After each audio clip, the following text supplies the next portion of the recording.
Sou Ana Lúcia, venho do quilombo do Ipiranga, no município do Conde. É um quilombo que o ano que vem fará 200 anos de resistência, onde somos maioria mulheres.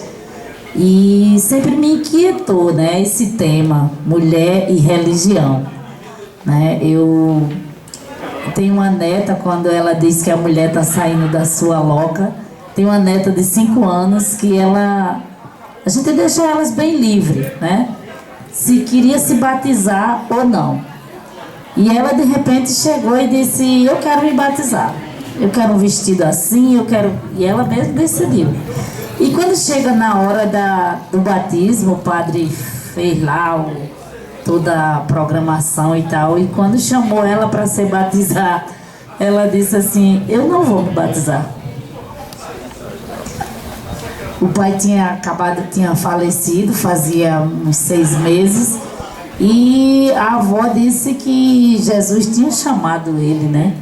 E o padre disse: por que você não quer se batizar, Sofia? Ela disse: porque Jesus não gosta de mim, porque ele levou meu pai. Então é uma criança de 5 anos que já começa a fazer toda uma indagação, né, do papel da religião na vida dela. Saiu da loca, né? Naquele momento ela saiu do buraco e disse: eu não quero me batizar mais. E isso antigamente a gente não podia fazer, né? Qual era o papel das mulheres antigamente, né? Mulher negra, mulher branca, mulher indígena, mulher de todas as etnias, elas não tinham esse propósito de dizer eu quero, eu não quero, né? As mulheres antigamente, quando elas tentavam se rebelar e dizer eu quero assim, elas simplesmente eram internadas como loucas. E aonde? Para onde elas iam? Para os conventos, né? Então a igreja tinha esse papel de acolher, mas acolher como, né? E muitas delas enlouqueciam mesmo dentro desses conventos, né? E morriam lá, né?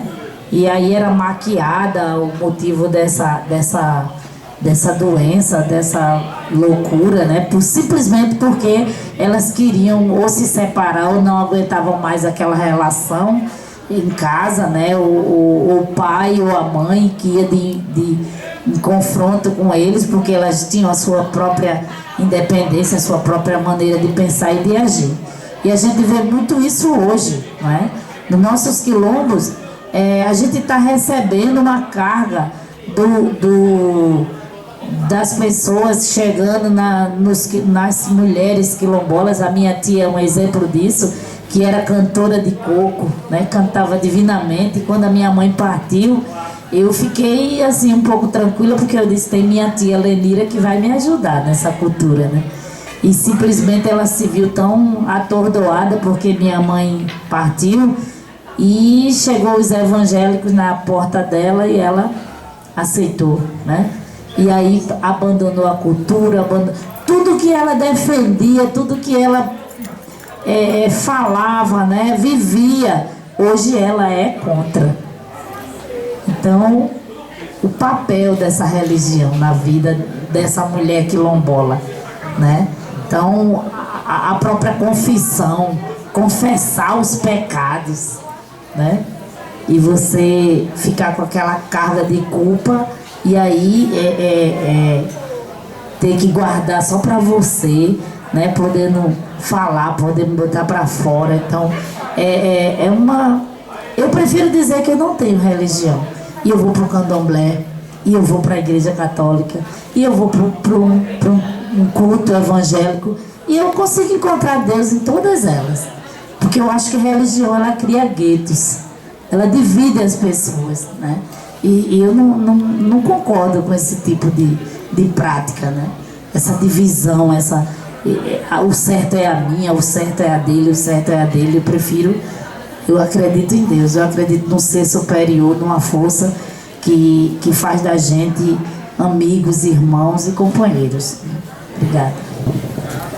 Bom dia a todos e a todas. Meu nome, como já tinha sido apresentado, mas para quem está chegando agora, é Natália Mello. Eu estou representando hoje a doutrina espírita, mais especificamente a Federação Espírita Paraibano. Eu queria dizer primeiro da alegria, porque a gente sabe, recentemente, eu acho que no mês agora de novembro, o Grupo LIS também fez esse convite. Normalmente a doutrina espírita não é chamada para as rodas de diálogo, não é comum.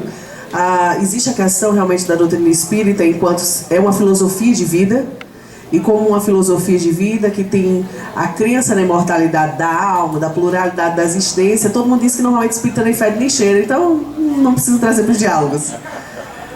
Mas é muito bom estar no espaço da universidade, espaço que me forma, espaço esse que abre para o diálogo, principalmente porque fala da mulher, e aí nos todos os seus aspectos, e trazer a mulher e o entender o papel do espaço religioso como muitas vezes criador de castrações, como também espaço libertário. É importante isso ser olhado, ser visto. Você vê essa pluralidade do olhar da mulher. Porque muitas vezes a gente critica a religião, mas a gente muitas vezes não vê que o problema é o religioso, não é a religião. Porque se você for pesquisar ela a fundo, e aí eu tenho as nossas amigas muitas vezes dos grupos de ciências da religião, e aí tem uma fala do professor Severino Celestino que eu acho muito também feliz, e da Regina, que é uma colaboradora daqui também, que ela diz isso. Algumas religiões, se você for observar a sua matriz, sua base, sua fonte, você vai descobrir que o problema é o telefone sem fio de quem é o religioso. E aí a gente precisa, o dia de hoje é muito bom porque ele é disruptivo. Eu venho a doutrina espírita, ela é uma filosofia de vida que tem base em tríplice aspecto: ciência, filosofia, e o conteúdo de tudo isso é religioso, é religar a esse ser superior, que para nós não é uma figura, é o que, quem é Deus, é essa figura que não é nem um homem nem uma mulher, mas é a base criadora de todo o universo, fonte nossa primária. Mas que a gente tem relações um pouco complicadas do processo de compreensão disso, né? De quem somos.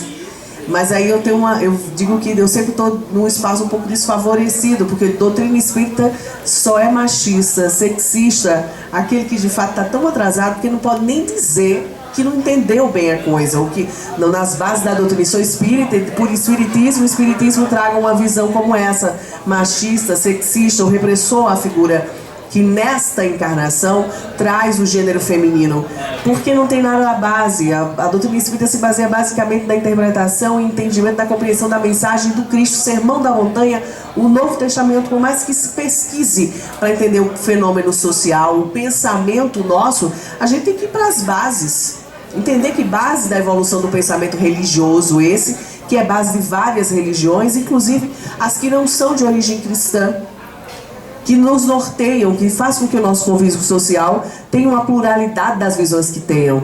Mas aí, como Jesus não era machista, como a gente tem uma figura de um ser que efetivamente, para o nosso entendimento, já não era uma figura que trazia a personificação de um gênero, então eu costumo sempre dizer que eu represento um espaço que efetivamente vem discutir o papel do religioso, não da religião, porque de onde eu estou, o problema efetivamente é aquele que está na sociedade, não o que está sendo ecoado da mensagem do Cristo.